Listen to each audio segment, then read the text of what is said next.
Rebuild Step 1, Upper Seal Identification and Replacement. Although the bodies of the upper and lower seals look the same, they have very distinct differences. By flipping over the assembly, you will see that on the upper floating seal, it has a carbide pipe that is made to free float inside of this assembly.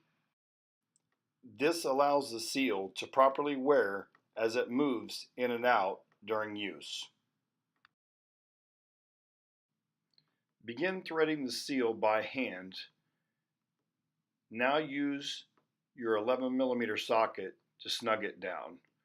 Note the seal should sit flush on the stem when tight.